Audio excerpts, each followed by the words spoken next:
Now, there's also an entrance process called NEET. Yeah.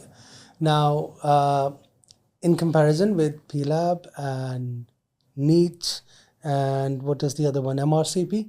Yeah. So, what is which one is the toughest and which one is the easiest? Okay. I think this is a difficult one. I mean, well, I've given most of these exams. I haven't given PLAB, but I've given MRCP, I've given the NEET. So in India, the entrance exams, like I said, numerically, they are quite competitive because for the postgraduate entrance exam in India, I think that roughly speaking, there are maybe 80 to 100,000 doctors who give the exam and there are few thousand seats. So it is very competitive because only a small proportion of people actually get a postgraduate or a specialization training seat. And for undergraduation, again, it's quite competitive because I think the ratio of the people who appear to the number of seats available is actually significant. So it makes it quite difficult.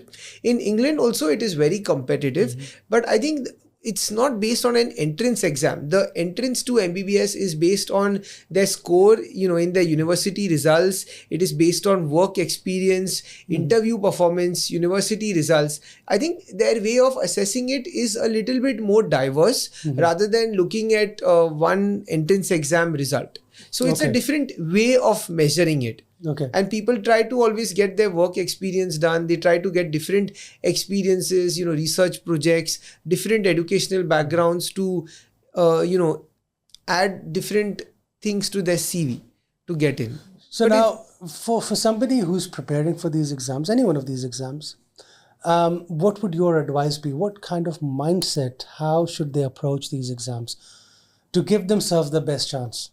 But we understand it's competitive. There are loads of people doing it. So what can they do to give themselves a best chance? I mean, I think success is based on, motivation and inspiration besides the effort as well. I think I think to succeed, you have to look at your long-term goals in life. And I feel that like it comes back to my philosophy where I say that medicine is a journey. It's not a sprint race. If you have decided if you want to do medicine or if you are already doing medicine, I think you have to understand that this is a long journey. Like we discussed in the best case scenario, it's going to take 12 to 13 years to be a specialist. It could even be longer depending on whether you work full-time research.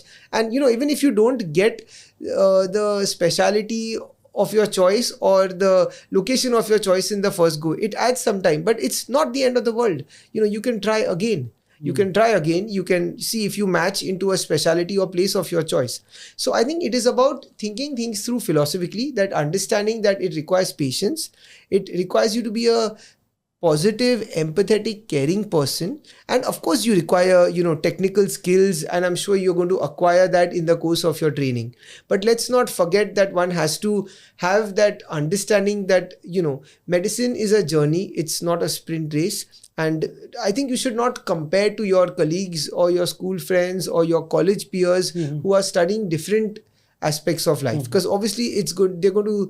Their education is going to be shorter and they're going to finish quicker than you, and they'll probably be doing jobs and working while you are studying. And I've experienced that, but it's part of life. So it is about setting realistic expectations. And the other thing is, if you want inspiration, doing medicine is something which, you should think of. It is good for humanity as well. It can be good for your family as well. It can be good to have a doctor in the family. It could be useful to people. And I think it's also a good, respectable, noble profession. So these are the plus points. Yes. And I'm not here to say what is right and wrong. I'm here to say the facts so people understand clearly that you're in it for the long run, and the education is going to take a long, long time. And the other thing is, you should enjoy what you do. Make your vocation your vacation. If you're a person who wants quick results, if you're a person, who wants to one of those people who follows those things like FIRE movement, financially independent, retire early, or you have these targets that you want to finish this in 2 years or 4 years or 5 years, then I don't think medicine is kind of the thing for you. Yeah. So just a word of advice. Again, I'm not here to say what's right and wrong, but it is setting the tone for what is to be expected because it's a long journey. Sure.